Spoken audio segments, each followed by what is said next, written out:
Hey, what's up? I'm Seth, and this is What Movies Teach, the movie review channel where I look at what a movie teaches through its messages and its content, ultimately to decide if it's a movie I want to share with my kids. Okay, today we're starting Phase 2 of the Marvel Cinematic Universe with Iron Man 3. First off, this movie is rated PG-13. For some sci-fi action, it says, violence, and some suggestive content is what it says. Again, that doesn't tell me much as a parent, so I had to really get into it to see what is in this movie. Iron Man 3. So this is the last Iron Man movie in the Iron Man trilogy. It's supposed to bring it all together, and I actually thought it did a good job. I remember watching Iron Man 3 when it very first came out back in 2013, and I really liked it. So I watched it again, thinking, since this is a movie that I like, would I share it with my kids? And I realized there are some things that I had forgotten about Iron Man 3, both for good and for interesting. So let's get right into it. So to give some context to these lessons, I want to talk about the movie, and by the way, spoiler alert. Okay, so the big lesson, the big theme in this movie that everything kind of stems off of is Tony Stark an actual hero on the inside, or is it the suit? And then it begs the question for the rest of us is what actually makes a hero? What makes somebody a hero? Is it their tools? Is it their heart? What is it? So that's the big theme, and Tony Stark actually asks that question himself. And the reason he asks this question is this is directly after the events of the Avengers.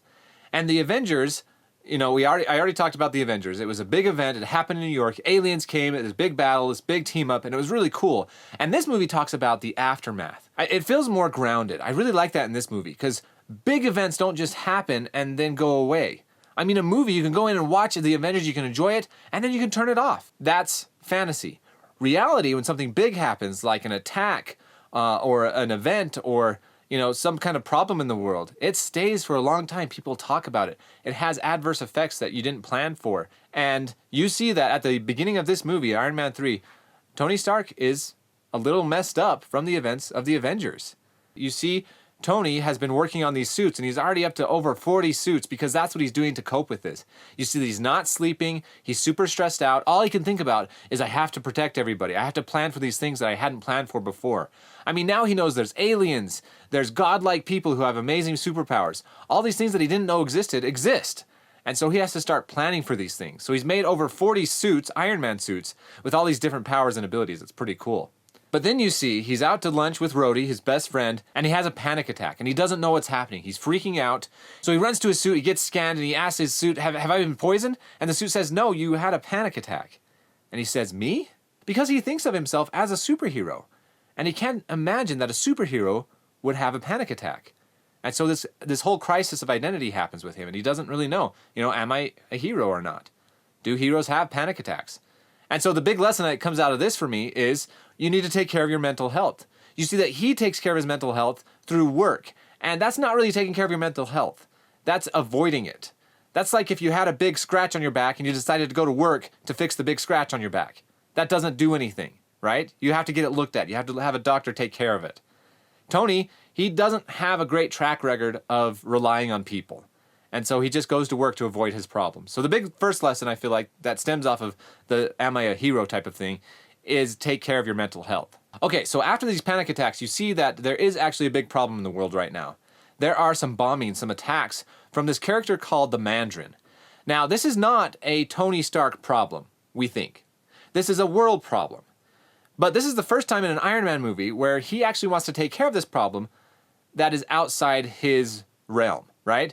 In Iron Man 1 and 2, they were attacks on his company. This time, he sees somebody attacking our country, the United States of America, and he wants to help. And so he tries to ask questions to Rhodey and says, hey, what's going on? He starts doing some investigations. He's actually... That's the toilet. Yeah. I'm in a basement. That's a sheet behind me. You work with what you got. So Tony's actually seeking to help something outside of himself and his own situation. So that is another thing that you see. I think that's another point toward, yes, he is a hero, which I think is pretty cool. But you see that it actually escalates in kind of a bad way.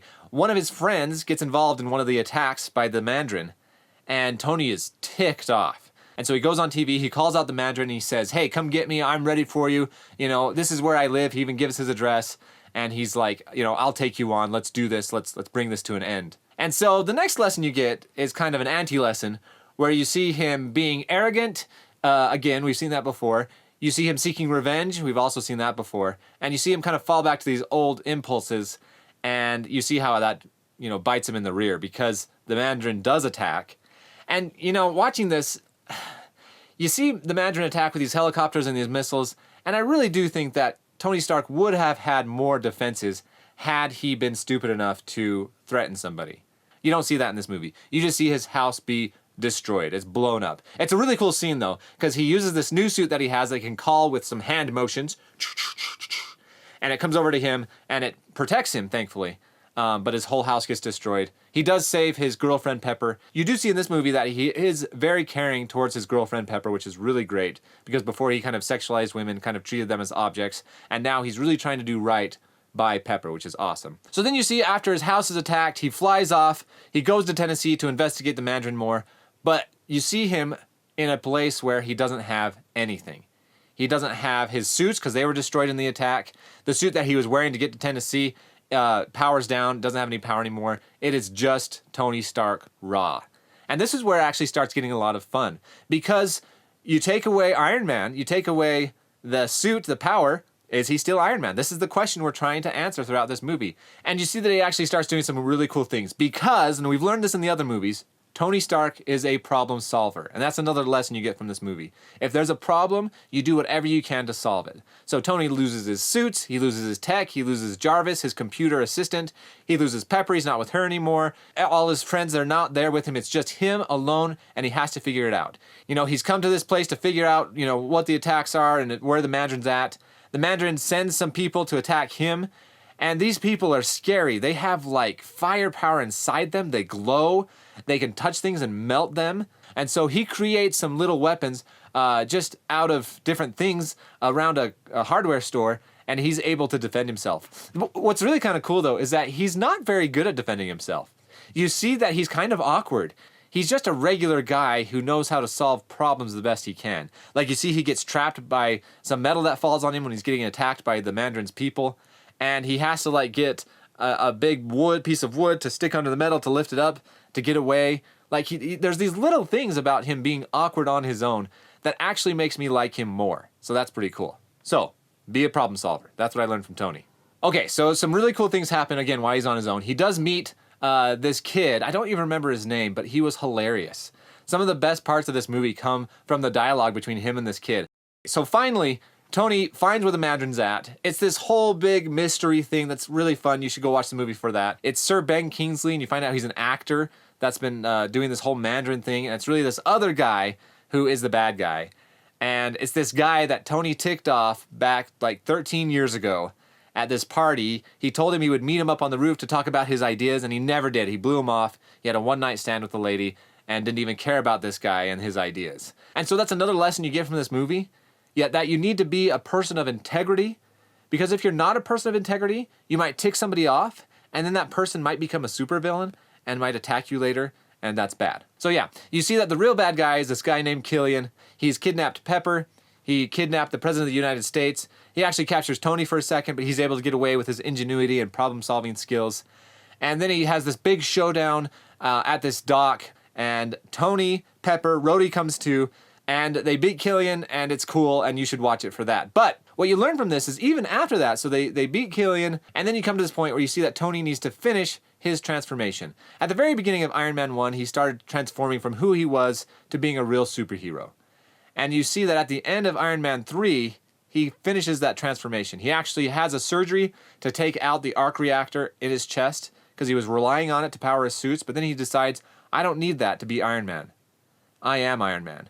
I just need to be true to who I am and, a full transformation. And it's a cool arc, you see that, through the Iron Man movies and the Avenger movies. And then he continues, actually, even after these movies, you'll see. But by the end of Iron Man 3, you see that he's come to a good point where he wants to do good for the people around him. And that's where it ends. So we answered the question from the beginning. Is Tony a hero just himself, or is it the suits? And I would say the answer from this movie is yes. He's able to do a lot of great things even without his suits, and he's able to inspire people, and he's able to protect people, and he's able to use his ingenuity. So then we get to the other big question, is after watching this movie, Is this a movie that I would share with my kids? That's a good question. It's really about knowing how your kids would respond to something. And as far as this movie is concerned, there is some things that I didn't think was great for my kids' age. So let's take a look at the content first.